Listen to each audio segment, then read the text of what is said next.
So this video is called How to Crack the Code of the Matrix. And what do I mean by that? Well, in the first Matrix, if you see at the very end where Neo starts to finally wake up and he starts to see the whole Matrix in code, meaning he sees the Matrix by the elements by which it's made of, and then he's able to have more control and more power, more influence over that reality. And I'll see if I can link to that clip as well, so if you haven't seen it, you can see it. So in order to really do this, to start to see things in this way and to really crack the code and really get beyond philosophical bickering and going back and forth and is this idea right? Is this idea right? Well, this guy said this, well, this guy said that, should I do this, should I do that? To sort of just squash all of that really mind chatter once and for all. There's a couple things we need to realize, and there's some things we need to start to see and understand and embody. That's the most important thing, to embody. So first thing to understand is to realize that all things came from the same place, and that they are all, because of that, interdependent and interconnected. And you might say, oh my god, that's so weird. Not really, because if you look at the findings of quantum physics or string theory or any of the tangents and offshoots of those theories, pretty much a given fact. Also, you can look at the Big Bang theory, which says that everything came from this little bitty thing and then exploded out, which, again, same idea. Or you can look at the myriad of spiritual and mystical traditions which say exactly the same thing. So that's the first and the foremost thing that we need to understand.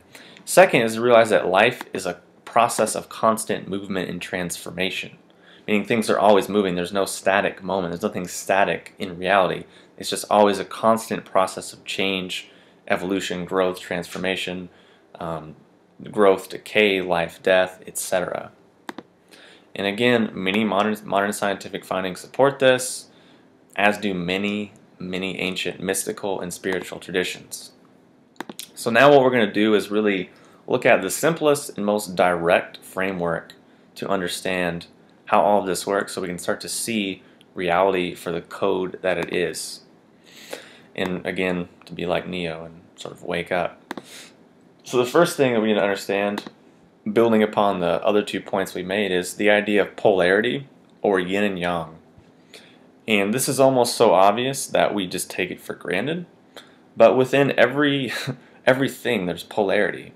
Sun and moon, heaven and earth, light and dark, male, female, hot, cold, birth and death, growth and decay, positive and negative. I mean, on and on and on and on and on. So once we understand that there's polarity, and there's 2 poles, yin and yang, positive and negative, we can understand that situations, events, people, places, things, adverbs, nouns, etc. are usually in a cyclical, transitional, transformational process of going from one pole to the other.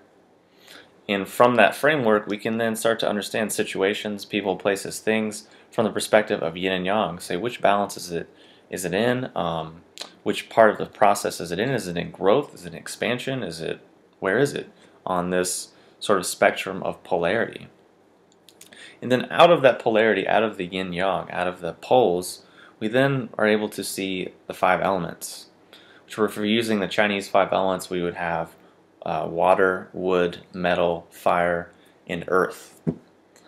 And this gives us even more of a clear picture as far as the sort of archetypes or energetic signatures or frameworks of situations. Because what I'm talking about here, these concepts are more living energies, more active, dynamic things than they are just dry intellectual concepts. And that's something we're going to talk about a bit later in the video. But just given what I've told you already from the yin-yang and from the 5 elements, we can start to understand situations, people, places, things. And the 5 elements applies to not only the physical body, you can use it to read people like a book, you can use it to diagnose health conditions, you can use it to balance your organs, balance your emotions, you can use it to navigate situations properly, because all things are made up from these elements and contain the energetic properties or the elements or the framework or the foundation or the archetype or the programming, whatever you want to call it, however you want to approach it, all situations contain those things. And if you look at the five elements, they contain, seasons, tastes, flavors, smells, sounds, organs, emotions, psychological processes, spiritual processes, energetic processes, etc. And from that, you can then understand and have a framework that is repeatable, duplicatable, and essentially universal. So just from those few ideas I've shared, from the first two at the beginning, and then the idea of polarity, and then the idea of the five elements, you can sort of take a step back and say, wow, much in the same way that reality is made up of, these periodic elements, reality is made up of these energetic, archetypical elements which I've just explained. And we can take in that mindset, we can then see the world in code instead of being so trapped up in our story or being so trapped in someone else's story or interpretation. Just like when Neo finally sort of breaks free and sees in code and is able to have more control, more influence, more power, etc. So the main thing that we need to take away from this is that, number one, we need to learn these ideas. We need to take them in. We need to intellectualize them. We need to soak them in, marinate them, digest them. And then we need to forget them. We need to forget the ideas and open up ourselves to actually touch and taste the living energies which these words represent. You might think, oh, that's so weird, or I've heard that before, that makes sense, the map's not the territory. Yeah, exactly. But here's a really easy way to understand it. If you want to learn to cook, I can explain to you a recipe, I can tell you about ingredients, you can read books, but if you actually want to learn, you have to actually touch and taste the ingredients with your own sensory nervous system, sensory, input, to find out their essence and to figure out what the words are actually referring to. And it's the same exact thing with these five elements, with the yin-yang, and which the other two ideas which I've presented. Just intellectualizing them and thinking about them is a great first step, but again, eventually you need to forget them. Just like if you're going to learn if you're going to be great, a great artist or a great musician, first you got to learn all the techniques and learn all the scales, then you got to forget them.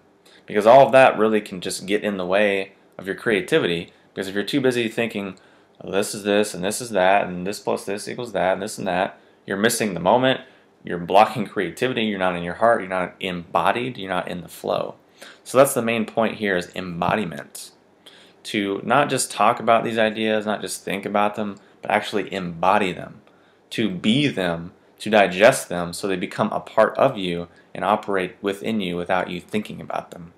Then you've essentially cracked the code on the matrix and can really navigate situations, people, places, things, etc. a lot easier, because you're finally understanding things at their essence and at their root, rather than in a parallel Mickey Mouse, McDonald's sort of reality.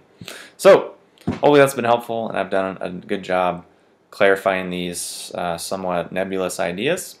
If you have any questions or comments, post them below, and I'll talk to you soon.